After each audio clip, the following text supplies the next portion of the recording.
সুপ্রিয় ছাত্রছাত্রীরা, আশা করি তোমরা ভালো আছো, আমরাও ভালো আছি। আজকে আমরা আলোচনা করব শেষের কবিতা সুন্দরবন ইউটিউব চ্যানেলের পক্ষ থেকে উচ্চ মাধ্যমিক স্তরের একাদশ শ্রেণীর প্রথম সেমিস্টারের রাষ্ট্রবিজ্ঞানের সিলেবাস, কোশ্চেন প্যাটার্ন, কোন অধ্যায়ে কত নম্বর এবং কি বই আমাদের পড়তে হবে, এ সবই কিছু আমরা আজকে এই ভিডিও আলোচনা করব। তো আলোচনা করার আগে যে কথাটা আমরা বারে বারে বলে থাকি, তোমরা যদি আমাদের চ্যানেলে নতুন এসে থাকো তাহলে please subscribe our channel and share to your friend. এবং আমাদের চ্যানেলটি তোমাদের সত্যিকারের কোনো কাজে আসছে কিনা অবশ্যই একটু জানাতে ভুলো না, কারণ তোমাদের একটি লাইক, তোমাদের একটি কমেন্টস আমাদের কিন্তু অনেক উৎসাহ দেয় পরবর্তী ভিডিও তৈরি করার জন্য। তো আসি, আমরা আজকে আলোচনা করব written according to the new syllabus of West Bengal Council of Higher Secondary Education as a textbook of political science for class 11। একদম টেক্সটবুক বেসিস আমরা আজকে সিলেবাস আলোচনা করে দেবো। আমরা টোটালটাই বাংলায় আমরা আলোচনা করে দিচ্ছি এবং ধৈর্য ধরে আমাদের সিলেবাসটি দেখো আজকের আলোচনাটা, তাহলে তোমাদের ভীষণ উপকারে আসবে। তো প্রথম ইউনিট আমাদের পড়তে হবে রাষ্ট্রবিজ্ঞানের সংজ্ঞা,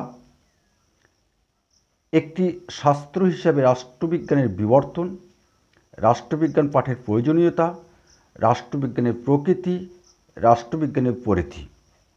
এটা প্রথম অধ্যায়ে আমাদের পড়তে হবে। আমরা এর পরে বলে দেবো ঠিক পরের অংশে যে এই অধ্যায়ের জন্য, অর্থাৎ এই ইউনিটে 1 নম্বর ইউনিটের জন্য কত নম্বর তোমাদের বরাদ্দ আছে। সেকেন্ড ইউনিট আমাদের পড়তে হবে রাষ্ট্রের সংজ্ঞা ও বৈশিষ্ট্য আমাদের পড়তে হবে। তো প্রথমে আমাদের রাষ্ট্রের সংজ্ঞা আমাদের পড়তে হবে। সেখানে আমাদের বিভিন্ন রাষ্ট্রবিজ্ঞানীর যে সংজ্ঞা দিয়েছেন সেগুলো পড়তে হবে। এর থেকে আমাদের ছোট প্রশ্ন আসবে। রাষ্ট্রের বৈশিষ্ট্যগুলি কী কী, প্রধানত 4টি বৈশিষ্ট্য, সেটা আলোচনা করতে হবে। পশ্চিমবঙ্গ কি একটি রাষ্ট্র, সেটাও আলোচনা করতে দেখিয়ে দিতে হবে। সম্মিলিত জাতিপুঞ্জ একটি রাষ্ট্র, সেটাকে যুক্তি সহকারে আমাদের বলতে হবে। রাষ্ট্র এবং অন্যান্য সংঘের মধ্যে পার্থক্য আমাদের আলোচনা করতে হবে সেকেন্ড ইউনিটে। এবার আসবো আমরা থার্ড ইউনিট, অর্থাৎ নাগরিকতা, সিটিজেনশিপ। নাগরিক ও নাগরিকতার সংজ্ঞা, নাগরিকতা অর্জনের পদ্ধতি, নাগরিকতা বিলুপ্তির কারণসমূহ, ভারতের সংবিধানে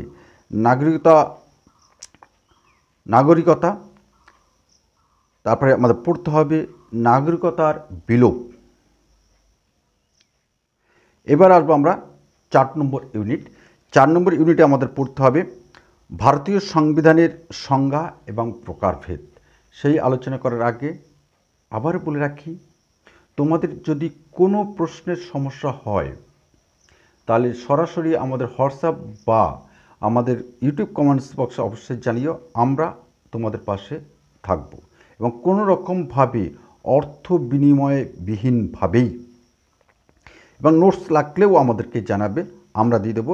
তাছাড়াও তোমরা ভিজিট করতে পারো শেষেরকবিতা.com, সেখানে গেলে তোমাদের সমস্ত রকম নোটস কিন্তু তোমরা পেয়ে যাবে। তো আসি 4 নম্বর ইউনিট।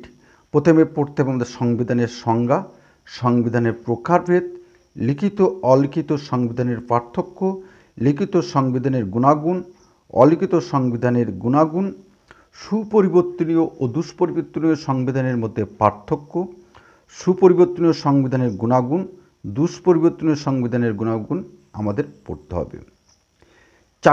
5 নম্বর ইউনিট আমাদের পড়তে হবে। 6টা ইউনিট পড়তে হবে, তার মধ্যে আমরা এখন আলোচনা করব 5 নম্বর ইউনিট, ভারতীয় সংবিধান রচনা এবং তার দর্শন।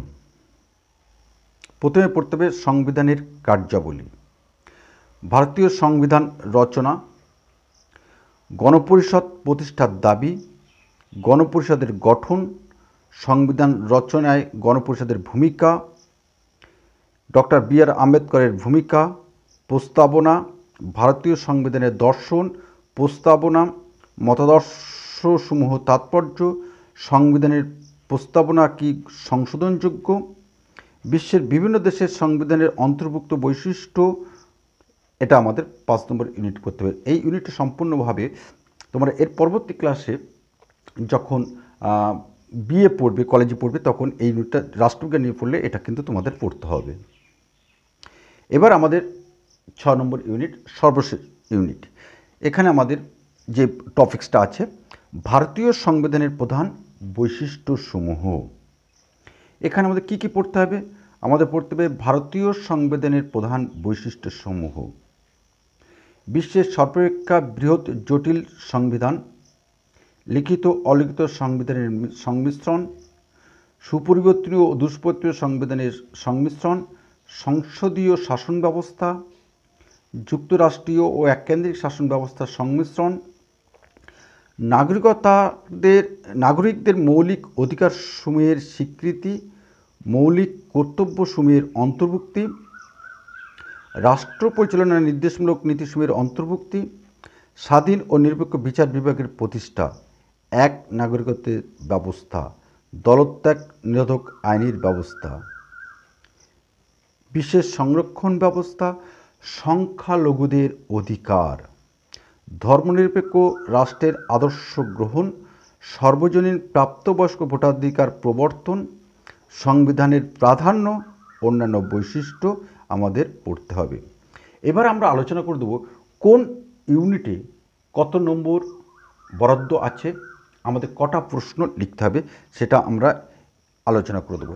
সেই আলোচনা করার আগে আমরা কিন্তু যে কথাটা তোমাদেরকে বারে বারে বলছি, একদম সর্বশেষ পশ্চিমবঙ্গ উচ্চ মাধ্যমিক সংসদ কর্তৃক যে সিলেবাস, সেই সিলেবাস তোমাদের সামনে তুলে ধরলাম, এবং সেই সিলেবাস অনুযায়ী কোন ইউনিটে কত নম্বর সেটাই কিন্তু আমরা আজকে এখনই আমরা আলোচনা করে দেব। তো 1 নম্বর ইউনিটে আমরা পড়েছিলাম যে রাষ্ট্রবিজ্ঞানের প্রকৃতি ও পরিধি। রাষ্ট্রবিজ্ঞানের প্রকৃতি ও পরিধি, সেখানে আমাদের পড়তে হবে, মানে লিখতে হবে যে 4টে প্রশ্ন আমাদের লিখতে হবে। প্রত্যেকটা প্রশ্নের মান 1 করে 4টে লিখতে হবে তোমাদের। এরপরে আমরা আলোচনা করব কী কী ধরনের প্রশ্ন তোমাদেরকে আসবে। 2 নম্বর ইউনিটে তোমাদের আছে রাষ্ট্র, সংজ্ঞা এবং বৈশিষ্ট্য। সেখানে তোমাদের 5টি প্রশ্নের উত্তর লিখতে হবে। 5 নম্বর। 3 নম্বর ইউনিটে আমরা বলেছিলাম সিটিজেনশিপ অর্থাৎ নাগরিকতা। সেখানে আমাদের নম্বর ধার্য আছে 7, অনেকটা নম্বর কিন্তু এখানে, এবং চ্যাপ্টার খুবই সোজা, একদম 7-এর মধ্যে 7 কিন্তু এখানে আমরা পেয়ে যাব। এবার আমাদের 4 নম্বর ইউনিট আমরা পড়েছিলাম সংবিধানের উপলব্ধিকরণ, সংজ্ঞা ও প্রকারভেদ। সেখানে আমাদের লিখতে হবে 6টি প্রশ্ন, প্রত্যেকটি প্রশ্নের মান 1। 5 নম্বর ইউনিটে আমরা বলেছিলাম যে ভারতীয় সংবিধান রচনা ও তার দর্শন। সেখানে কিন্তু আমাদের নম্বর বরাদ্দ আছে 8, ধার্য আছে 8 নম্বর। এখানে কিন্তু 8 কিন্তু আমরা পেয়ে যাব, এবং এই অধ্যায়টা অর্থাৎ এই ইউনিটটা কিন্তু খুবই সোজা, ভালো জিনিস, একবার পড়লে তোমাদের তৈরি হয়ে যাবে। এবং সর্বশেষ যেটা আমরা পড়েছিলাম সিলেবাসে, ভারতীয় সংবিধানের বৈশিষ্ট্যসমূহ। এখানে কিন্তু আমাদের অনেকটা নম্বর ধার্য করেছে, কিন্তু এখানে আমাদের নম্বর ধার্য আছে 10। এই 10 নম্বর কিন্তু আমাদেরকে ক্যারি করতে হবে, প্রত্যেকটি প্রশ্নের মান কিন্তু 1 করে। তো এইবার আমরা আসব যে এই প্রশ্নগুলো আমাদের কেমন ধরনের প্রশ্ন পড়ে। আমরা কিন্তু শুরু করে দিয়েছি আমাদের শেষের কবিতা পাঠকেন্দ্রে যে প্রশ্নগুলো আমরা এইভাবে প্রথমে আমরা লিখব। আমরা এসে টাইপ আমরা লিখছি। এসে টাইপ প্রশ্নগুলো করলে আমাদের সুবিধা কী হবে, এসে টাইপ প্রশ্নগুলো ধরন করলে পরে আমাদের এসে করতে পারবো, এমসিকিউ প্রশ্নও করতে পারবো, এবং ফিল ইন দ্য গ্যাপস অর্থাৎ শূন্যস্থান পূরণ কিন্তু অঙ্ক দেবো। এই 3 ধরনের মূলত তোমাদের প্রশ্ন আসবে। সেই প্রশ্ন অনুসারে কিন্তু তোমাদের তৈরি হয়ে যাবে আমরা আশা করছি। এবং তোমাদের যদি কোনো রকমভাবে সমস্যা হয় তো অবশ্যই আমাদের কাছে কমেন্টস বক্সে জানিয়ে দেবে। আমরা কিন্তু তোমাদেরকে সাহায্য করতে এবং আমরা বদ্ধপরিকর। এবং এবার কি বই আমাদের কিনতে হবে, সর্বশেষ যেটি আলোচনা। বাজারে কিন্তু বিভিন্ন রকম বই বেরিয়েছে, অনেক কোম্পানি আমি বাজারে গিয়ে দেখেছি, কলেজ স্ট্রিটে গিয়ে দেখেছি যে বিভিন্ন বই বেরিয়েছে, বিভিন্ন কোম্পানিগুলো একদম পেশাদারি হিসেবে বই বের করেছেন। আমরা দেখেছি কোনো বই পুরো প্লাস্টিকে মোড়কে 2টি বই নিতে হবে, বাধ্যতামূলক তোমাকে 2টি বই নিতে হবে। সেখানে একটা টেক্সট বুক বেসিস আছে আর একটা প্রশ্ন বেসিস বই আছে। তো আমরা বলছি সেই বইয়ের মধ্যে না গিয়ে, যেহেতু প্রত্যেকটা প্রশ্নের মান আমাদের এক, সেই কারণে আমাদের টেক্সট বুকটা কিন্তু বেশি করে ফলো আপ করা দরকার। আর সেই ফলো আপ করতে গেলে নিউ সিলেবাস এবং প্রশ্নপত্রের প্যাটার্ন নমুনা অনুযায়ী যদি আমাদের ফলো আপ করতে হয়, সেক্ষেত্রে কিন্তু আমি সাজেস্ট করব দুটি বই কিন্তু আমার কাছে খুবই প্রিয়।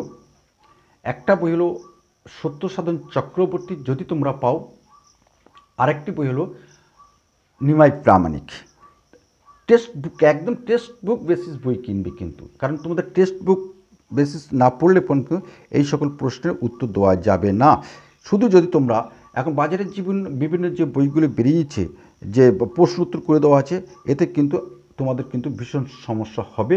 আমরা কিন্তু প্রথমেই আমরা বলে দিচ্ছি, সেই কারণে তোমরা চেষ্টা করবে টেক্সট বুকটা পড়লে একবার পড়লে হয়ে যাবে। আর যদি কোনো রকম সমস্যা হয় আমাদের কমেন্টস করে জানাও, আমরা কিন্তু তোমাদের ইউটিউব চ্যানেলের মধ্য দিয়ে আমরা কিন্তু তোমার কাছে পৌঁছে যাব। তো আজকে আমরা আসি, আজকে আবার কোনো একটা ভিডিও তোমার সাথে আমাদের দেখা হবে এইরূপভাবে।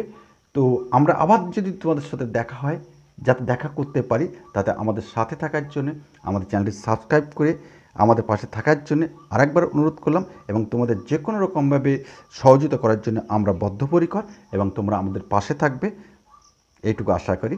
টাটা।